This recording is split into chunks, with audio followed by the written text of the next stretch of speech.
Hello friends, नमस्ते, प्रणाम। मैं शालू मिश्रा अपने चैनल से स्वागत करती हूँ। तो आज मैं आप लोगों को सुनाऊंगी। बहुत सुंदर है।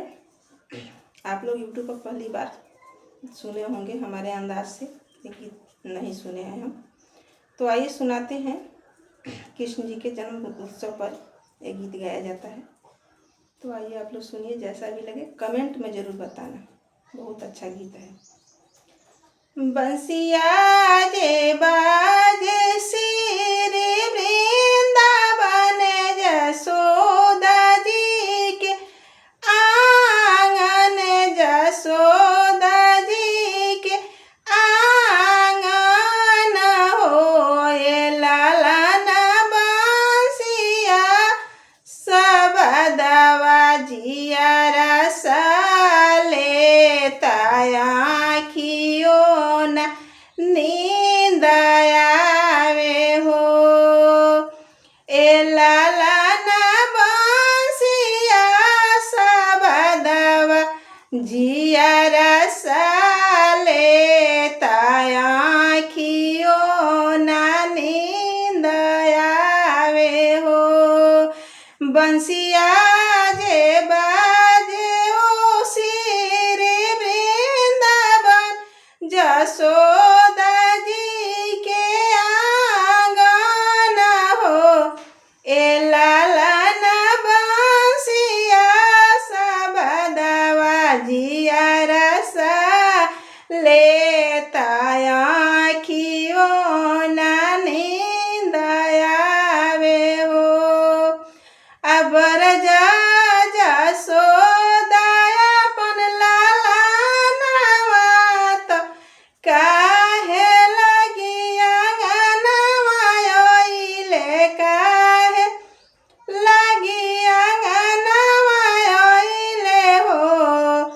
ए लालन साड़ी मोरा खींच फारी दिहले, आचारवा झक झोरले हो।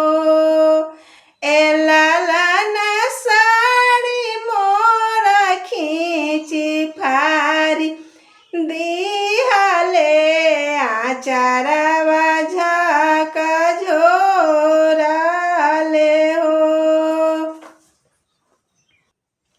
ए जसोदा हमसे करले बाला जोरिया, माटुकिया हमारो खोरी दिहले हो। ए जसोदा हमसे करले झाक जोरिया, माटुकिया हमारो खोरी दिहले हो। जब कान्हा लड़ी काना दाना, कहला को नहीं माने, कहला को नहीं माने नु हो। ए सखिया भइले तरुणी जवाना, कहला का कैसे मनी है नु हो। ए सखिया भइले तरुणी जवाना, कहला का कैसे मनी है नु हो।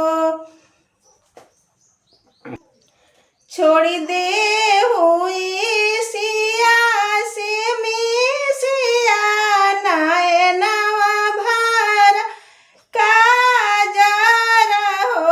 ए सखिया छोड़ी देहु सोर हो, सिंगार कन्हैया नाही आई है नु हो। ए सखिया छोड़ी देहु सो